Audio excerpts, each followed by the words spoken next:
Olá, meus amigos e amigas. O vídeo de hoje está bastante especial.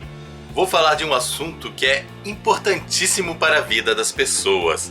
O assunto de hoje são os 3 defeitos que nós devemos evitar, mais uma dica de ouro.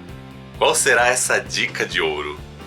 Primeira coisa, toda vez que a gente se relaciona com uma pessoa, nós temos a tendência de querer modificá-la no sentido de que elas devem evitar os seus defeitos.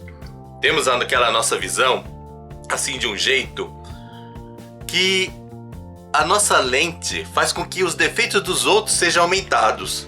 E a gente quer mudar, quer que o outro melhore, a gente joga o problema para o outro, mas a gente não repara que nós também temos muitos defeitos e que nós devemos assumi-los e que nós devemos modificá-los.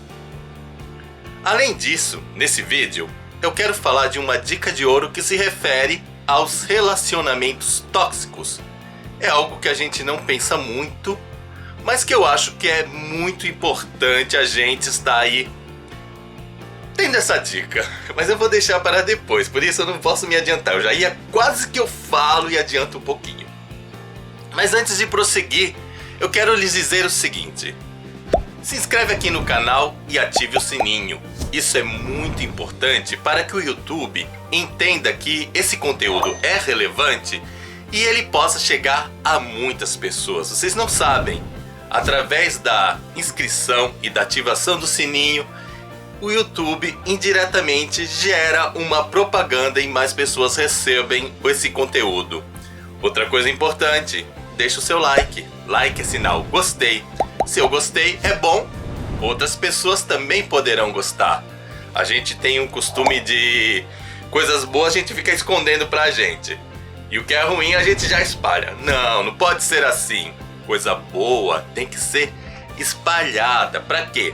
Para que mais pessoas recebam e o mundo fique cada vez melhor. Quando a gente chega e coisa boa só pra gente, as outras pessoas elas vivem uma espécie de inferno astral e a coisa não rola. Você acha que está ajudando, que está se beneficiando, mas na realidade você está se atrapalhando. Então vamos lá, vamos ao assunto de hoje, que são esses 3 defeitos. O primeiro defeito que você deve evitar, e por incrível que pareça eu tenho que falar para vocês, porque isso é uma coisa que você deveria saber de antemão, é a inveja. Geralmente nós percebemos, o outro tem inveja de mim, eu faço tal coisa, o fulano fica atrapalhando a minha caminhada, é inveja, faça-se os invejosos, mas nós não notamos que nós também somos invejosos. E para que ter inveja? A gente olha para o outro e fica querendo aquilo que é do outro, por que não lutar por aquilo que você quer? Fernando, mas esse fulano, ele tem privilégios, ele consegue as coisas fácil, todo mundo ajuda. Gente, você quer se igualar a alguém que consegue as coisas sem luta porque os outros dão? Ou seja, recebe de mão beijada. Em outras palavras, você está me dizendo que essa pessoa, ela não tem talento para conseguir as coisas. Ela simplesmente tem porque alguém fez. É esse tipo de pessoa que você quer ser? Não, gente, para de ter inveja. Eu acho que a melhor coisa é você lutar por aquilo que quer. Mas ele também tem outro lance, ele faz as coisas. Não, realmente ele faz, mas ele faz e consegue com tanta facilidade. E eu não consigo. Gente, vamos parar para pensar. Será mesmo que essa pessoa consegue com tanta facilidade? Ou será que ela lutou vários anos fazendo tais atividades, ela não treinou, ela exerceu e você ficou parado fazendo outras coisas? E por que no lugar de ficar olhando o talento dela, você não olha para os seus talentos? Mas Fernando, o talento daquela pessoa rende dinheiro. Meu talento, eu tenho capacidade, mas o meu talento não gera dinheiro e eu preciso também de dinheiro para viver. Por que também não pensar o seguinte? Valorize o seu talento, coloque valor no seu talento, descubra formas de fazer com que o seu talento seja valorizado. Muitos talentos é reconhecível, não tem o seu valor aí Porque nós mesmos fazemos descaso. Nós colocamos: ah, esse talento vale muito dinheiro, esse outro talento não vale nada. Nós mesmos temos esse costume. Nós damos audiência para determinadas coisas, esquecemos outras. Às vezes a gente quer, por exemplo, no meu caso de booktuber, eu faço vídeos sobre livros. Gente, se eu faço vídeo sobre livros, eu tenho que valorizar o quê? Os livros. Eu tenho que valorizar o trabalho de quem faz vídeo sobre livros. Mas aí o cara faz vídeo sobre livros e o que ele assiste? Ele assiste vídeo de entrevista, ele assiste vídeo de humor, ele assiste vídeo de celebridade. Ou seja, ele está colocando valor naqueles vídeos todos, naquele outro trabalho, e está desvalorizando dele. Se eu acho que o meu trabalho enquanto booktuber tem valor, eu tenho que assistir o quê? Os vídeos de outro booktuber. Eu tenho que mostrar para as outras pessoas que aquilo é valoroso, que eu gosto. Sabe, é muito contraditório eu falar assim, que os vídeos de livros, o assunto dos booktubers são importantes, mas eu sou o primeiro a não assistir. E você disse que tem que... Autores, por exemplo, autores brasileiros, temos que valorizar a literatura nacional. Aí eles dão uma entrevista, só cita ator estrangeiro. Tá botando valor onde? Aí depois fica com inveja lá da outra pessoa que tem sucesso, mas não se toca que ele mesmo desvaloriza o seu trabalho. Ele diz que tem que valorizar, mas as suas ações desmentem tudo. Então, a questão da inveja nos leva a repensar para onde que eu estou levando a minha vida, como é que eu estou conduzindo os meus valores. Outro defeito que você deve evitar, que é muito importante, é a falta de compromisso. Se você assume um compromisso, você tem que ir até o fim nesse compromisso. Eu vejo muitas pessoas que fazem o seguinte: elas assumem o compromisso, aí na hora H elas não realizam a sua tarefa e deixam o outro na mão. Aí depois que o outro cobra, ela tem a coragem de dizer: mas o outro fica me cobrando, o outro me coloca na pressão. Será que o outro está fazendo pressão? Existem casos realmente, não podemos negar, em que a pessoa fica te pressionando. Você assume o compromisso, já fez isso. Aí passa uns 5 minutos, já fez aquilo. Aí passa mais 10 minutos, já fez isso aqui. Aí volta 5 minutos, você vai fazer? Sabe, essas pessoas que ficam pressionando, realmente, elas são negativas. Mas existe o seu lado também, que a pessoa chega, você assumiu o compromisso, você diz: olha, eu vou estar com esse negócio pronto, eu dividi essa tarefa a tal horário. Aí chega, você passa o dia inteiro sem fazer nada, enrolando. Aí na hora que a pessoa vem ao seu encontro perguntar, você não fez. Você furou. Você não deu conta. Mas não é, na realidade, é que eu fiquei com medo de fazer. É porque eu achei que eu não ia dar conta. Ou então eu fiz, mas não deu certo. Cara, você tem que pensar muito bem antes de assumir um compromisso. E se por acaso no processo você descobrir que não está dando conta, peça ajuda. Não chega e larga a pessoa. Peça ajuda, alguém se vira. E analisa bem a sua ação nesse momento, esse processo. Para quê? Para que você tenha conhecimento do que você pode e o que você não pode fazer. Aí da próxima vez você já nem assume. Se você perceber que não tem condições, é perfeitamente normal. Mas analise. Você não tem condições ou você não está se esforçando suficientemente para melhorar enquanto ser humano? Sabe, todas essas questões, elas não são simplesmente jogadas no sentido, tem que fazer isso e pronto. Não, tudo tem que ser pensado, tudo tem que ser refletido. Aí vamos ao nosso terceiro defeito. O terceiro defeito é a invasão da privacidade. Por mais que você tenha amizade ou você esteja vivendo um relacionamento amoroso, você tem que saber que não tem o direito de querer saber tudo da vida alheia. Todas as pessoas, existe uma área dela que são muito íntimas, que somente pertence a elas, e elas têm o total direito de reservar para elas. Não pense que você tem o direito de saber tudo. Quando eu falo em invasor de privacidade, estou falando daquela pessoa que quer saber tudo da vida do outro e ainda quer controlar as ações. E aí muita calma nessa hora para entender bem. É normal também numa relação você tá criando um vínculo, você tá criando uma afinidade, você querer saber coisas da vida do outro. Querer saber algumas coisas não é ser um invasor de privacidade. Por quê? Se você não pode perguntar pro fulano, olha, como é que tá a sua vida? O que tá acontecendo? Você tá tendo algum problema? Você não tá tendo nenhum relacionamento. Isso é normal. Mas, Fernando, se isso é normal, quando é que a coisa pula pro anormal? É quando a pessoa, ela chega e diz, olha, eu gostaria de não falar sobre esse assunto. Ou então, a gente pode conversar depois, eu não tô me sentindo bem pra falar desse assunto. Aí você, de vez de respeitar aquela pessoa, o que você faz?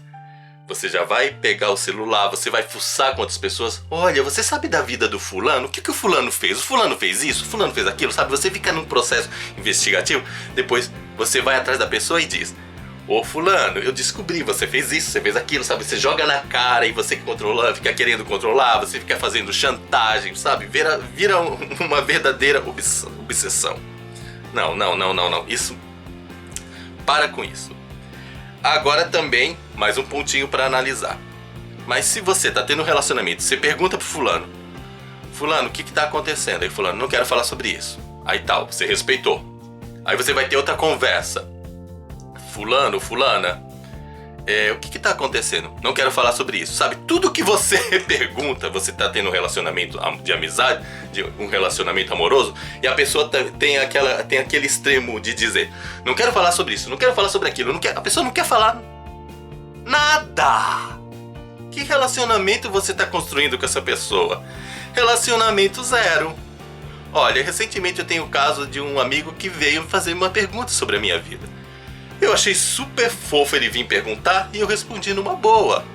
E eu tenho certeza, se por acaso eu não quisesse falar sobre aquele assunto, eu diria tranquilamente, olha, me desculpa, mas eu não quero falar sobre isso.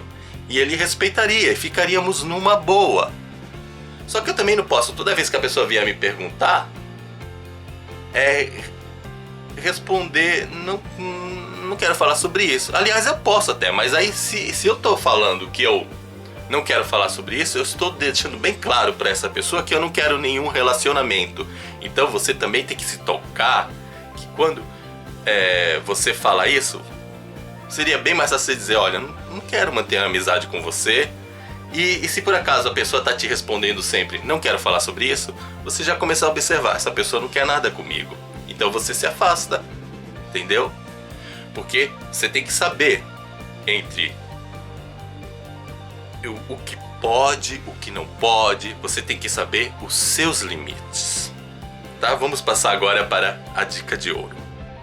Bem, a dica de ouro se refere a algo que é comum a gente falar. Quando você encontra uma pessoa tóxica, geralmente as pessoas dizem, se afasta da pessoa tóxica. Só que eu achava que quando a gente fala se afasta das pessoas tóxicas, as pessoas iriam entender que não é simplesmente ver um defeito e já jogar a pessoa para o escanteio. É você analisar, será que realmente essa pessoa é tóxica? Será que não existe uma possibilidade dessa pessoa melhorar? Não é simplesmente sair de vez. Primeira coisa, você está num relacionamento. Aliás, essa dica vai se estender a algumas ações que nós devemos realizar em relação à pessoa tóxica. Então, primeira coisa, você vai avaliar, depois você vai conversar com essa pessoa, vai expor os problemas, as dificuldades e vai ver a ação dela. Vai ouvi-la para saber se realmente ela está sendo tóxica, às vezes ela não está sendo. E depois, mesmo que ela não está sendo tóxica, será que aquelas ações que ela está fazendo te agradam? Aí às vezes a gente tem aquela posição assim, a pessoa não é tóxica, então eu tenho que acolhê-la. Só que nem sempre, às vezes também não rola uma afinidade. Você não se afasta da pessoa porque ela é má, porque ela é tóxica. Não rolou afinidade. É muito melhor que você se afaste do que você ficar com uma pessoa que você não está curtindo na sua vida. Só que você tem que botar a mão na consciência de que você não pode dizer que aquela pessoa é ruim, porque às vezes as pessoas se afastam e eu não sei por que elas começam a inventar calúnias. Aí o fulano não presta, fulano é aquilo, e o fulano é uma pessoa boníssima, só não rolou aquela afinidade, então se afasta. E também tem outro problema, olha como a questão é complexa. Às vezes você também se afasta, mas a pessoa fica atrás. Aí é problemático. A pessoa também, quando ela tem que ter o simancol. E se for você, o fulano do qual a pessoa se afastou porque ela descobriu que não tem afinidade, você tem que ter esse simancol também de não ir atrás. Dentro também dessa questão de relacionamento com as pessoas tóxicas, tem outro probleminha. Eu não gosto muito da palavra probleminha, mas é a que mais se encaixa. Às vezes você fala que a pessoa é tóxica e a pessoa diz, não, o errado é você. Então fica naquela briga. Quem é o tóxico? Sou eu ou sou você? E vocês ficam naquele negócio, um acusando o outro, e nada se resolve. Vocês até já conversaram, só que não chegaram a um acordo. Bem, gente, quando depois, olha, veja bem, já chegou a uma conversa, já analisaram e a coisa continua. Você é o tóxico. Não, você é o tóxico. Sabe o que faz? Se afasta. Por quê? Olha, por que se afastar? Se afasta e nem fica se preocupado de dizer o tóxico sou eu, o tóxico é ele. Não precisa mais definir. Morre o assunto. Porque, olha, se por acaso a pessoa for a tóxica, o que você tinha que fazer? Se afastar. Então você fez o correto. Ah, mas não, a pessoa não era tóxica. O tóxico sou eu e eu também não quero mudar. Eu quero me manter do jeito que eu tô. É um direito meu. Então eu vou me manter. Então você prestou um favor para aquela pessoa. Aquela pessoa, sabendo que você é alguém tóxico, não tinha que se afastar de você? Então você se afastou, já prestou o favor. Então, de qualquer forma, não vale a pena ficar muito definindo o que é tóxico. É só pensar assim, não está rolando uma relação legal com essa pessoa. Se ela é tóxica ou eu sou tóxico, eu tô nem aí. Eu tenho que me afastar. E aí entra mais um ponto. Depois que você se afastou ou que aquela pessoa se afastou, os dois têm que realmente botar um ponto final.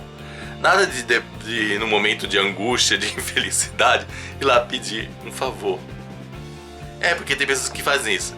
Ah, eu chamo o outro de tóxico, eu digo que o outro é prejudicial. Aí depois eu tenho aquela de pau eu me afastei de ir lá e pedir favor para aquela pessoa. Bota a mão na consciência.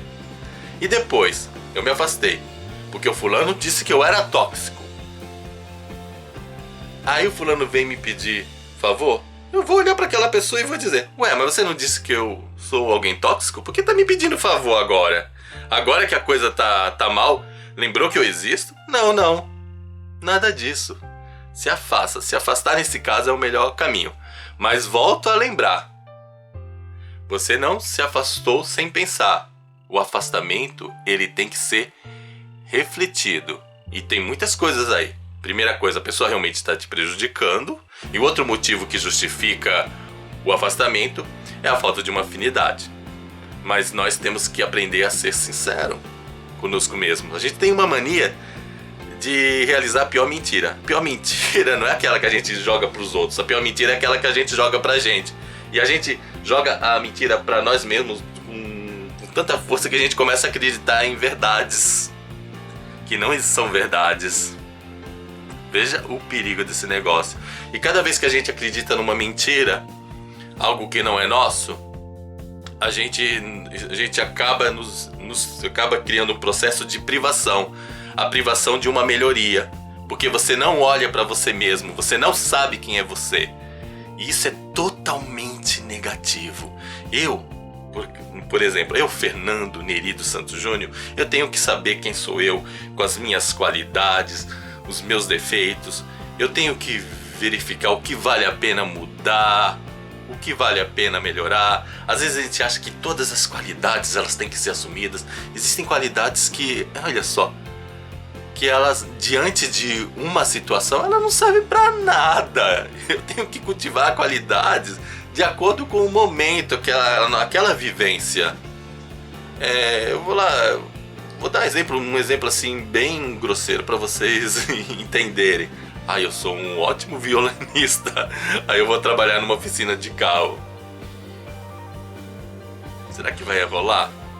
Talvez role, de repente eu tocando o meu violino, eu possa promover um relaxamento para aquelas pessoas ali da oficina. Nem tudo tá perdido, mas você tem que pensar realmente como é que essa qualidade vai estar servindo para o momento. Se a qualidade não servir para aquele momento, para aquela situação, cultiva as outras. Ah, eu tenho esse defeito, tá me atrapalhando? Vou tentar melhorar. Tudo começa na avaliação. Em resumo, a grande mensagem: antes de qualquer coisa, antes de qualquer ação, pense. Pense muito e encare a verdade. Analise. Se não houver pensamento, se não houver essa coisa de olhar para a verdade, de encará-la, nada vai para frente. Então, gente, é isso. Espero que vocês tenham gostado. Não se esqueçam de dar o seu joinha, nem que seja por caridade. Afinal, copo d'água e um joinha não se nega pra ninguém. Tchau pra vocês e até o nosso próximo vídeo. Tchau!